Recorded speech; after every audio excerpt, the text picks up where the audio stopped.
Moments with God, a time of reflection for every day.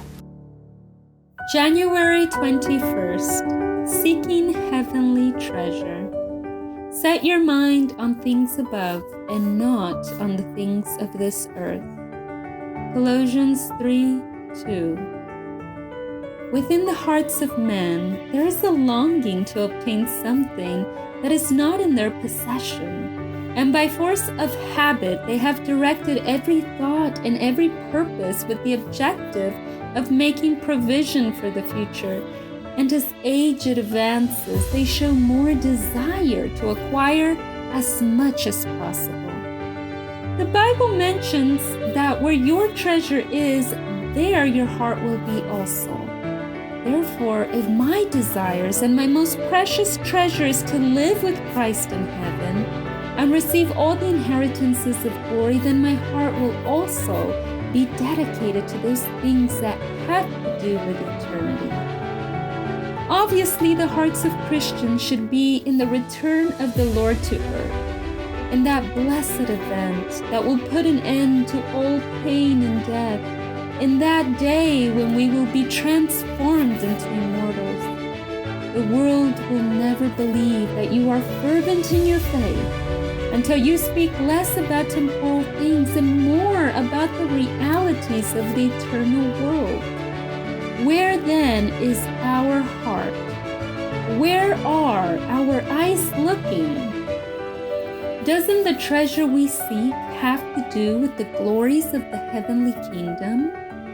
Well, in the world, there are millions of Christians who profess to believe in God and use the Bible as a rule of faith. There are entire nations that believe in God, being 32% of the world's population and also being the largest religion in the world. Professing Christians in all nations seem to have lost the direction of their faith. Consequently, there are political tensions and chaos within countries. Every time those who profess the religion of Christ appear less and less to the Lord. Therefore, one more invitation from the Bible tells us to set our sights on things above. This means that our desire should be to aspire for the things of heaven, and our thoughts should be concentrated on heavenly things. If our heart is seeking the treasures of heaven, our life will manifest it in its attitudes. Setting our sights on the things of heaven means working on our salvation with fear and trembling. It means that as aspirants to that country, we will live in harmony with the will of God. Why are there rivalries between Christians? Why has the world not seen in us believers a reflection of the character of Christ? How long will we live harboring only theoretical beliefs? When are we going to give up and surrender to the Lord? Do we then need to use all our talents, all our energy, all determination, all zeal that we use in the search for material things, dedicate them to serving Christ? We need to grow in faith every day. Each faculty should be cultivated by maximum possible through exercise for the immortal life of the heavens and for the exceedingly high and eternal weight of glory.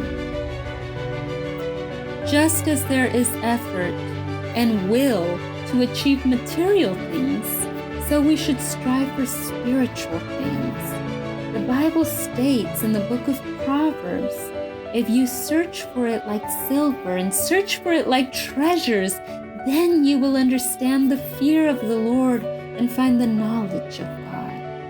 And it is because professing Christians of the world that no longer seek God, that their heart is busy with material things, and there is also every feeling of rivalry and supremacy. Therefore, we need to get back on track. We need God to be the most important thing in our lives so that the search for heavenly treasure is evident in our actions.